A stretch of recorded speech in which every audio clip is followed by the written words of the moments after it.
ഇനി ഞങ്ങൾ ഉണ്ടാക്കാൻ പോകുന്നത് ബ്രൊക്കോളി ചിക്കൻ കറിയാണ്. അപ്പം നമുക്കൊന്ന് കണ്ടു നോക്കാം. അപ്പോൾ അതിനകത്ത് നമ്മൾ എന്തൊക്കെയാണെന്ന് അറിയാൻ ചേർക്കുന്നത്. ആദ്യമായിട്ട് ബ്രൊക്കോളി, കാപ്സിക്കം, അതേപോലെ കണ്ടോ, ക്യാരറ്റ്, പച്ചമുളക്, തക്കാളി, മല്ലിയില, പിന്നെ വെളുത്തുള്ളി ഇഞ്ചിയും കൂടെ ചതച്ചതുമുണ്ട്. അപ്പോൾ ആദ്യം നമുക്ക് വെളുത്തുള്ളി ഇഞ്ചിയും കൂടെ ഒന്ന് എണ്ണയിലിട്ട് ചൂടാക്കാം. അപ്പോൾ അതിനു വേണ്ടി നമുക്ക് ആദ്യം തന്നെ വെളിച്ചെണ്ണ ഒഴിച്ചൊന്ന് ചൂടാക്കാം. അപ്പം നമുക്കതിലേക്ക് ഇഞ്ചിയും വെളുത്തുള്ളിയും കൂടെ ചതച്ചിട്ടിടാം. നമുക്കിതൊരു ഗോൾഡൻ കളർ ആകുന്നിടം വരെ ഒന്ന് ഇളക്കാം.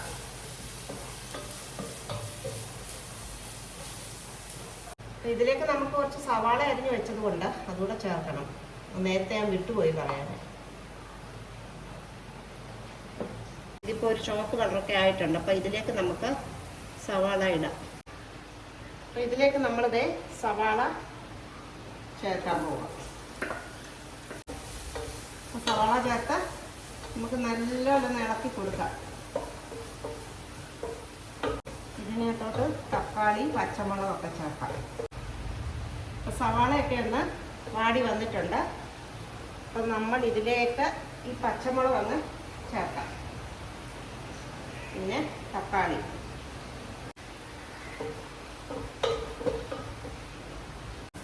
അപ്പോൾ ഇത് കണ്ടോ, ഈ ഒരു നിറത്തിൽ സവാള ഇരിക്കണം. നമുക്കിതൊന്ന് നല്ലോണം ഒന്ന് ഇളക്കി കൊടുക്കണേ. ഇളക്കിക്കൊണ്ടിരുന്നില്ലെങ്കിൽ ഇത് അടുക്കി പിടിക്കും. ഇനി ഇതിലേക്ക് നമുക്ക് ഈ ക്യാരറ്റ് ചേർക്കാം.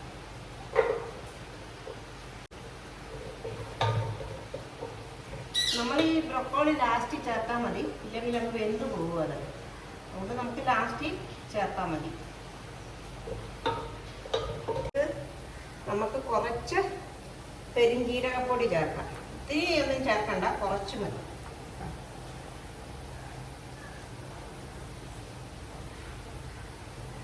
ഒരു 1/2 സ്പൂണും കൂടെ എടുത്തിട്ടുണ്ട്. ഇത് ചെറിയ സ്പൂണായത്. ഇതിന് നമുക്ക് ഒരുപാട് മസാലയുടെ ഒന്നും ആവശ്യമില്ല. പച്ചമുളക് ചേർത്തിരിക്കുന്നതുകൊണ്ട് എരിയൊക്കെ പരുവായിരിക്കും. പിന്നെ ഞാൻ ഇത്രയും മുളക് പൊടി ഇതിനകത്ത് ചേർക്കുന്നുള്ളൂ.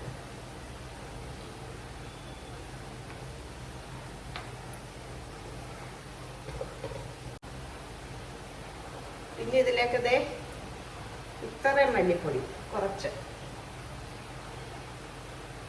പിന്നെ മഞ്ഞപ്പൊടി.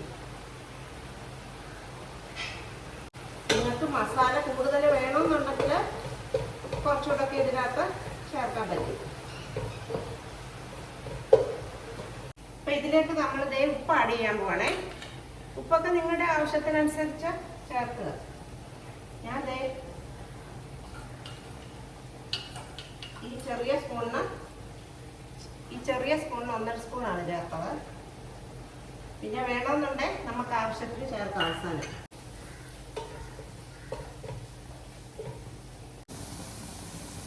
അപ്പം ഈ ഒരു പരുവത്തിനാവുമ്പോഴത്തേക്ക് നമുക്ക് ഇതിനകത്തോട്ട് ചിക്കൻ ചേർക്കാം. ഇത് നമുക്ക് ഇതിനകത്തോട്ട് ചേർക്കാം. ഇതിനകത്ത് എല്ലൊക്കെ ഞാൻ കുറച്ച് മാറ്റി വെച്ചായിരുന്നു. ഇതെല്ലാം കൂടെ നമുക്കൊന്ന് ഇളക്കി യോജിപ്പിക്കാം. വെള്ളമൊന്നും ചേർക്കണ്ട. വെള്ളം ഈ ചിക്കനിൽ തന്നെ കുറച്ച് ഇറങ്ങും. നമ്മൾ അടച്ചു വെച്ച് കുറച്ച് നേരം ഇനി ഇത് വേവിക്കാം. അപ്പോൾ നമുക്കിതൊന്ന് അടച്ചു വെക്കാം. ഇത് പതുക്കെ ഇവിടുന്ന് വേകട്ടെ. തീ കുറച്ചങ്ങ് ഇടണം. ഞാൻ ഒട്ടും വെള്ളം ചേർത്തിട്ടില്ല. പക്ഷെ അതേ കണ്ടില്ലേ, ഇതിനകത്തുനിന്ന് വെള്ളം ഇറങ്ങുന്നത് കണ്ടോ. ചിക്കൻ ഒന്നുകൂടെ ഒന്ന് വേകാനുണ്ട്. വേഗട്ടെ അവിടെ ഇരുന്ന് കേട്ടോ. ഒരു 5 മിനിറ്റ് നമുക്ക് ഈ ചിക്കൻ ഒന്ന് നോക്കാം. വെള്ളം ഒട്ടും ചേർത്തില്ല, എന്നാലും വെള്ളം ഇറങ്ങുന്നുണ്ട് ഒരുപാട്. ചിക്കനൊക്കെ നന്നായിട്ട് വെന്തിട്ടുണ്ട്, കുറച്ച് വെള്ളം നന്നായിട്ട് ഇറങ്ങിയിട്ടുണ്ട്. അപ്പം ഇതിനകത്തോട്ട് ഇനി നമുക്ക് ഈ ബ്രൊക്കോളി,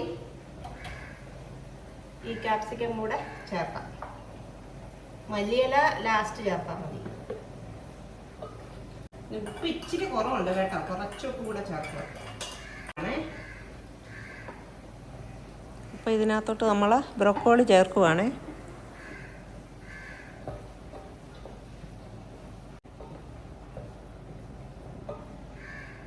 ഇനി നമുക്ക് ഇതിനകത്തോട്ട് ഈ ക്യാപ്സിക്കം ചേർക്കാം. രണ്ടും കൂടെ ചേർത്തിട്ടുണ്ട്. നമുക്കൊന്ന് ഇളക്കണം നന്നായിട്ട്.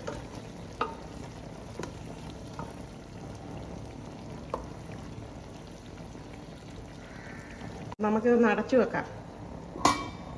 ഒരു 3 മിനിറ്റ് ആകുമ്പോൾ നമുക്കിതൊന്ന് തുറക്കാം. അപ്പം ഞാൻ ഇപ്പുറത്തോട്ട് കുറച്ച് പാവയ്ക്ക അരിഞ്ഞ് വെച്ചിരിക്കുന്നു മെഴുക്കുവരട്ടി വെക്കാൻ. അപ്പം അതും കൂടി ഇതിൻ്റെ കൂടെ അങ്ങ് വെക്കാം.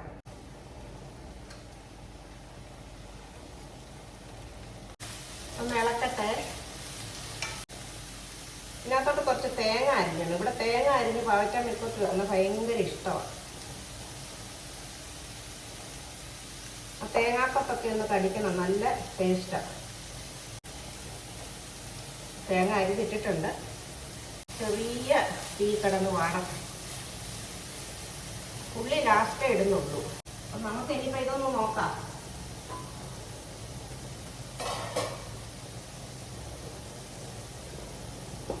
വെള്ളം ഒന്ന് ഇറങ്ങി. അത്രയും വെള്ളം ഇറങ്ങുമെന്ന് അറിയത്തില്ലായിരുന്നു. ഒന്ന് ജസ്റ്റ് ഒന്ന് വേകട്ടെ.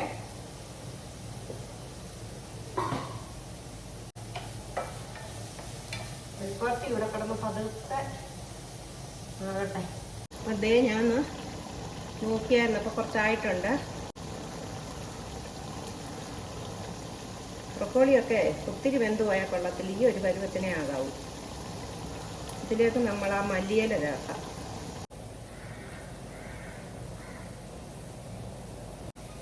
ഇത് നല്ലോണം ആയിട്ടുണ്ട്. ഇതിലേക്ക് ഞാൻ ലാസ്റ്റ് ഇച്ചിരി തേങ്ങാപ്പാൽ കൂടെ ചേർക്കുന്നുണ്ട്. ഇഷ്ടമുണ്ടെങ്കിൽ ചേർത്താൽ മതി. നിങ്ങൾക്ക് തേങ്ങാപ്പാൽ കൂടെ ചേർക്കുമ്പോൾ ഒരു രുചിയുണ്ട്, അതുകൊണ്ടാണ് ചേർക്കുന്നത്. കുറച്ച് ചേർത്താൽ മതി.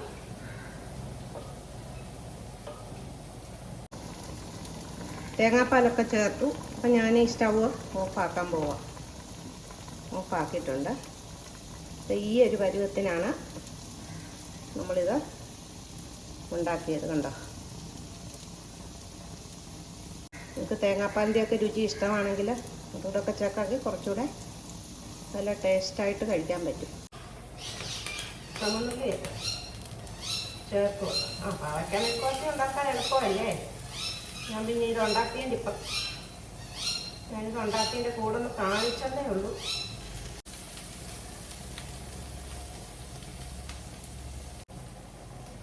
ചിക്കനും ബ്രൊക്കോളിയും കൂടി ഇട്ട് കറി വെച്ചതായിട്ടുണ്ട്. ഞാൻ തീ ഓഫ് ചെയ്ത് വെച്ചിരിക്കുമായിരുന്നു. ടേസ്റ്റ് ഉണ്ടോ നോക്കട്ടെ.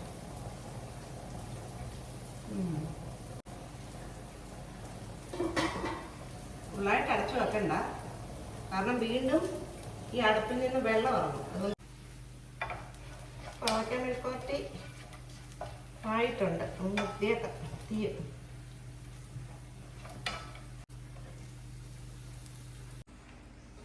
എങ്ങനെയുണ്ടോ നോക്കിക്കേ.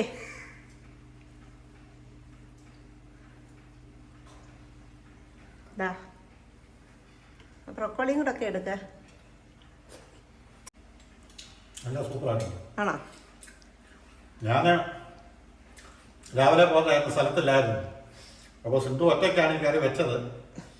ചിക്കന് ബ്രോക്കോളിയും ചിക്കനും ക്യാപ്സിക്കും ഒക്കെ ഇട്ടുള്ള നല്ല രസമുള്ള നല്ല രുചിയുള്ള കറിയാണ്. അല്ല, ഞാൻ ഒറ്റയ്ക്കാണ് വീഡിയോ പിടിച്ച കറി. സിന്ധു ഒറ്റയ്ക്കാണ് വീഡിയോ പിടിച്ചതും കറി വെച്ചതും എല്ലാം.